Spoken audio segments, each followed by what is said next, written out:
할렐루야. 치료말씀TV 채널에 들어오신 구독자 여러분, 예수님 이름으로 축복하며 인사드립니다. 저는 서울 방배동에 있는 충만한교에서 26년이 넘도록 예수님 이름과 성령의 역사로 일반 병원에서 고치지 못하는 귀신 축사와 암을 포함한 불치병과 조현병을 포함한 정신질환을 예수님 이름과 성령의 역사로 치유하는 전인치유 목회자 강요쌤입니다. 지난 26년 세월 동안 수많은 환자를 예수님 이름으로 치유하여 사람답게 살아가도록 인도했습니다. 매주 금요일과 토요일 12시까지는 깊은기도 치유집회를 진행하고 있습니다. 2월 23일부터 매주 월요일 오전에 연언사사역 집중훈련을 11일 동안 무료로 진행하고 2월 24일부터 화요일 오전은 귀신축사 신원사사역 집중훈련을 12주 동안 무료로 진행을 합니다. 관심 있는 분들은 오셔서 치유와 은사와 능력을 받으시기를 바랍니다. 특별히 17, 18년씩 영적, 성적, 육체적으로 고통을 당하는 상태가 중한 분들과 성령의 강력한 권능과 성령의 불과 성령의 은사를 빨리 받고 싶은 분들에 대해서는 매주 화요일, 금요일, 토요일, 주일 13시 30분부터 예약하여 개별 특별 집중 치유 시간을 갖고 있습니다. 한 번에 2명밖에 할 수 없으므로 필히 일주일 전에 예약을 해야 됩니다. 예약하고 오시면 단기간에 자신이 눈과 몸으로 느끼고 주변 사람들이 알아볼 정도로 획기적이고 강력한 능력과 치유가 체험적으로 실제적으로 나타납니다. 얼굴이 변하고 말이 바꿔집니다. 반드시 일주일 전에 전화 확인하시고 예약해야 됩니다. 이 유튜브 강의는 제가 26년 동안 사역하면서 체험한 100여 가지 저서 중에서 한 권 한 권 정성을 다하여 강의하는 것입니다.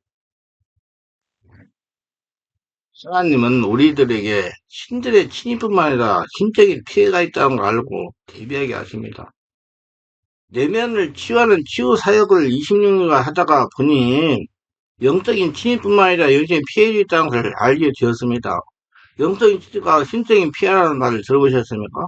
힐링하는 삶에서 사역에 임하는 과정에 흔히 경험하게 되는 두 가지 비슷한 영적 현상으로서 영적 전이, 영적 손상, 영적 침입, 영적 피해가 있습니다. 이 두 가지는 증상은 서로 비슷하기 때문에 구분이 잘 되지 않지만은 면밀히 점검하면 분별할 수 있는 것입니다. 영적 침입은 은사를 받은 초기에 주로 많이 나타나며 침입을 체험하는 가운데서 자신의 은사 한 기능으로 자리매김이 되는 경우가 있습니다.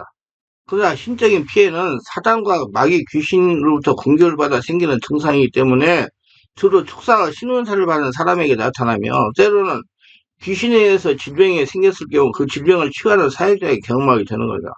귀신은 아직 영성이 약하거나 경험이 많지 않은 초사역자를 위협하여 사역을 악화시키거나 도움을 주어 사역을 못하고 물러나게 하기 위해서 충격을 주는 것입니다. 귀신은 이렇게 악랄하게 영적인 사역을 못하도록 온갖 방법을 다 동원하는 겁니다. 실제로 안양에 사시는 목사님이 저에게 이렇게 말했습니다. 저는 나이가 들어서 목회자가 된 사람인데 나이가 65세부터 신대원을 다니면서 교회를 개척하여 목회를 했습니다. 근데 오시는 성도분들이 모두 환자만 오셨습니다. 개척교회는 환자만 옵니다. 그래서 예수 이름을 기도하면 병이 낫기도 했습니다. 근데 어느 날 할머니 한 분이 기도를 해달라고 교회에 찾아오셨습니다. 그래서 머리에 손을 얹고 예수 이름으로 명하는 질병은 떠나가라 했더니 이 할머니가 막 울더랍니다. 야 이놈아 니놈 때문에 내가 나가야 된다. 야 이놈아 니놈 때문에 내가 나가야 된다 하며 우는데 등골이 오싹하고 등에서 찬물에 줄줄 흐르는데 도저히 사역을 할 수 없더랍니다. 그런 일이 있은 다음부터 두렵고 불안하여 사역을 하지 못했다고 했습니다. 이것이 바로 신적인 피해입니다. 이분은 아직 성령으로 장악당하지 못하고 성령 충만을 못하여 귀신으로부터 신적인 피해를 당한 겁니다. 이분이 자신을 죽기를 받아야 합니다. 당신도 여러분 만약에 이런 경험이 있었다면 귀신 축사를 받으시기를 바랍니다. 영역 치유를 행하는 사역자나 축사를 행하는 사역자는 환자의 상태에 대한 지식의 말씀으로 영적 침입을 경험하게 됩니다. 환자가 앓고 있는 질병의 정도나 또는 아직 환자가 질병을 제대로 깨닫지 못하기는 경우에 또는 사역자가 어느 곳에 손을 얹어야 할 것인지를 깨닫게 하기 위해서 그리고 자신이 감당할 수 있는 문제인지 가늠하게 하기 위해서 성령께서 환자의 고통을 사역자에게 전이시켜 느끼게 하는 겁니다. 예를 들어서 머리가 아픈 사람을 치유하기도 하려고 하면 사역자의 머리가 아프다는 겁니다. 예를 든다면 상대방 통증 부위가 동일하게 아프고 힘들게 되기도 하고 속이 더부룩하거나 쓰리거나 어지럽거나 현기증을 느끼거나 굴뚝증이 생기거나 냉기를 느끼거나 온몸이 뻐거나 근육이 뭉쳐들고 뻣뻣하는 것 같은 체험을 하게 되면 눈앞이 아찔해지며 독한 약에 취한 사람처럼 넋을 잃은 것처럼 몽롱한 현상을 겪기도 합니다. 아주 약한 전기에 노출된 손이나 팔이나 어깨에 찌릿찌릿한 정전기 같은 것도 체험도 있고요. 몸살이나 오한처럼 몸이 밑으로 처지며 미열이 나고 식은땀이 나기도 하고 몸이나 팔다리가 욱신욱신 아프게 되는 영적 사원 현상을 경험하기도 합니다. 이것이 바로 영적 피해 현상입니다. 많은 분들이 자기 부모님들이 뭐 요양원이나 어디 입원해 있으면 가서 주무르고 만들고 막 해요. 그러고 나면 이런 현상이 다 일어나요. 이게 영적 피해예요. 주의해야 됩니다. 저도 이런 일을 경험합니다. 한 몇 년이 지난 걸 일인 것 같습니다. 이 근방에 기도원하는 권사가 왔습니다. 그래서 권사를 나오라고 해서 기도하려고 하니까 제 머리가 많이 아팠습니다. 기도해주고 상당한 시간 동안 깊은 기도를 해서 해결했습니다. 또 치유사역 초기에 이런 경우가 있었습니다. 집회에 처음 오는 사람이 많을 경우 첫 시간에 기도를 인도하기가 힘이 버거워지다가 1시간 정도 지나면 장악이 되는 경우도 있습니다. 좌우지감 치유 사역자는 성령이 충만한 곳에 사역을 해야 됩니다. 자기 관리를 해야 돼요. 그래서 성령께서 앞서시면서 축사를 하게 해야 됩니다. 그래야 사역자에게 피해가 생기지 않는 것입니다. 사역자는 부단하게 자신의 관리에 힘써야 되는 것입니다. 만약 환자가 영적으로 강하여 귀신이 축사하지 않을 경우 성령으로 완전하게 다한간 다음 축사라도 해야 됩니다. 어느 정도 시간이 경과돼야 됩니다. 그렇지 않으면 그 악한 귀신의 영향으로 사역자가 고통을 당합니다. 실제로 어느 영목사님이 누마체도 관절염 환자를 안수기도 해줬는데 자신이 누마체도 관절염이 걸려서 손가락이 비틀어졌다고 하는 분을 안수기도 해준 경험도 있습니다. 제가 사회 치유에서 목회할 때 어느 권사님이 벌침을 배우겠다고 해서 제가 군사님, 저에게 와서 훈련을 받으면 신원사가 나타나니 신원사를 가지고 전도하라고 했어요. 그래서 권사님이 하시는 말이 저 신원사 받지 않을래요. 전에 우리 교회 목사님이 신원사가 있어서 환자를 자주 기도해 주었는데 기도해 주고 나면 환자가 병은 낫는데 자신이 아파서 며칠째 고생하는 걸 보았습니다. 저는 고생하기 싫으니까 신원사 받지 않겠습니다. 이런 경우 환자의 고통이 고스란히 자율계에 전달되어 오는 것입니다. 자신이 감당할 수준이 아닌 문제를 다루고자 하면 문제가 해결되지 않을 뿐만 아니라 자신도 피해를 입게 되는 겁니다. 영적 침입의 현상은 사람마다 상황마다 다를 수 있습니다. 환자를 접촉하기 전에 중부기 도단계에서 경험할 수 있으며 환자를 대면하고 대하고 사역을 행할 때 느낄 수 있으며 사역을 마치고 귀가한 후에 나타날 수도 있습니다. 그때 사역자는 부단히 자기관리를 잘해야 돼요. 그리고 특히 자기 부모님이나 누가 아파가지고 누워있는 다운되는데 죽는 그런 일을 하시는 분들 정말로 자기 관리 잘 하셔야 됩니다. 현장에서는 전혀 느끼지 못했던 것을 집에 돌아온 후에 서서히 증상을 느끼기 시작하여 힘이 빠지고 통증이 일어나기도 합니다. 이런 경우 대부분 잠깐 경험하게 되지만 경우에 따라서는 몇 시간 또는 며칠이 될 수도 있습니다. 그렇게 하면 그렇게 자기 부모님 주물르고 와가지고 다운돼가지고 완전히 그냥 고통을 당하는 경우가 있어요. 그러나 이런 경우는 예외적이며 대부분 기도하면 사라지게 됩니다. 그래서 자기 영성이 깊으면 금방 기도하면 없어져요. 그냥 하는 것으로 하고 그렇게 하니까 인간적으로 하니까 그 귀인이 들어와가지고 그게 되는 거예요.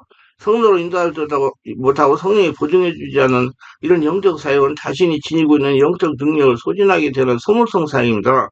성령이 보증을 해주지 않는다는 것을 자기 힘으로 한다는 거예요.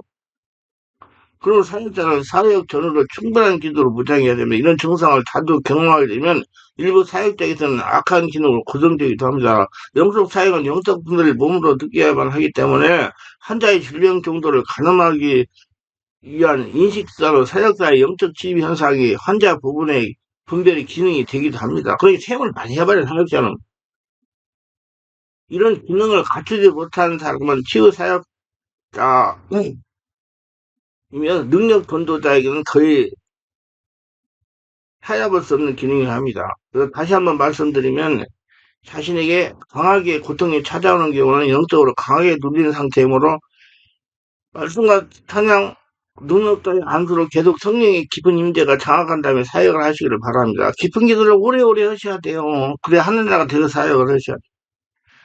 급하면 사역자가 당합니다. 인간 욕심으로 사익을 나눈답니다. 대금의 군중집회에서 치유사역의 역사를 일으키는 전도에 있어 영적 침입은 사냥 필요하지 않습니다. 이 기능은 일대일 취하는 경우 전인 치유에서 주어지는 성령의 지식의 말씀의 한 부분이라 합니다. 그러나 지식의 말씀은 환자를 치유할 때 나타나는 현상이지, 치유가 끝난 다음에 나타나는 현상은 아니라는 것을 아셔야 됩니다. 사유가 끝난 다음에 나는 현상은 영적 피해로 나타나는 현상이니, 치유하고 사역자의 자신 관리를 잘 하셔야 됩니다. 이런 영적 침해과 비슷한 신적인 피해는 악령의 공격에서 영적 능력이 극히 소진되었을 경우 나타나게 되며, 간혹 충분한 기도와 성령의 역사 없이 인간적인 욕심으로 혼적인 사역을 행한 결과 영적 능력이 상당히 소진되어 버렸기 때문에 나타나는 현상입니다. 영적 침입에 대해서 부분적으로 세부적으로 알고 싶은 분은 영적 피해 방지하기 하나의 복을 전입하는 책을 참고하시기 바랍니다. 영적 탈진은 과도하게 능력을 소모했거나 자신이 감당하기에 벅차는 악한 귀신으로부터 충격을 받는 경우가 나타납니다. 마귀의 지배감 공격을 받게 되면 영적 탈진이 일어나 영적인 일이 시들지가 무기력해서 무덤 동안 신앙생활을 하게 되는 경우가 있습니다. 성령 충만이 사라지고 육신적으로 신앙생활을 해야 되기 때문에 교리적이고 형식적인 신앙생활에 빠지게 됩니다. 그리고 기도가 되지 않고 몸이 이것저것 아프기도 하고 힘이 없고 피곤하기만 하고 짜증도 심해지고 합니다. 이것이 일반적인 성도가 경험 부족한 사역자들이 경험하는 영적 탈진입니다. 이건 다른 영의 침입을 받아서 자기한테 오는 거예요. 빨리 고치라고 성경이 알려주는 거예요. 영적 사역자들이 경험하는 영적 손상으로 인한 능력의 소진은 점진적으로 나타나는 것이며, 귀신으로부터 지역적인 공격을 받게 되면 영적 능력이 소멸되기까지 됩니다. 이런 증상을 영적으로 오인하게 되면 자신에 대한 축사를 하지 않게 되어 지속적으로 귀신의 공격을 받게 되며, 그럴 때마다 영적 탈진이 일어나고 마침내 더 이상 사역을 할 수 없는 지경에 이르게 되는 것입니다. 체력도 소진되고 여러 영역의 문제가 발생하여 더 이상 사역을 하지 못하게 되는 것입니다. 귀신에 의해서 발생한 질병이나 문제를 다룰 때는 반드시 귀신으로부터 공격을 받게 됩니다. 이런 경험이 부족하거나 이에 대해 지식이 부족하면 단순한 질병으로 문제만 여기고 주님이 주신 영적 권세로 축사를 제대로 하지 못하고 성령에 치유하시거나 해결해 주시만 강구하는 나약한 기도, 치유하여 주시옵소서 나약한 기도를 하게 됩니다. 이런 경우에 치유가 일어나고 문제가 해결될 수도 있지만, 사역자는 자신도 모르는 사이에 귀신으로부터 심각한 훼손을 받아가지고 영적 피해를 당하게 되는 것입니다. 영적 피해를 받게 되면 육신적으로 힘이 빠지고 숨쉬고 아파서 환자처럼 눕게 되거나 머리가 어지럽고 메스꺼우니 정신이 혼미해지고 힘이 빠져 행동할 수 없게 됩니다. 몸 매를 맞는데 숨쉬고 이것저것 아프면 머리가 어지러운 현기증 증상이 시달리게 되며 이명 현상이 나타나 정신을 차릴 수가 없습니다. 때로는 정신이 맑아져가지고 잠을 잘 수 없게 됩니다. 울면증에 시달리기 때문에 환상이 보이고 환상이 들리고 육신에 고단해서 신음소리가 나기도 합니다. 이런 육신적 고통을 단순히 영적 침입만 이해한다면 문제가 생길 수가 있습니다. 왜냐하면 귀신 축사를 받은 후에 자체의 증상과 비슷하기 때문에 속기 쉽습니다. 일반적으로 축사를 받은 후 며칠 동안 힘이 없는 경우가 많습니다. 그래서 특히 축사자에서 영적 능력을 가늠하는 것이 중요합니다.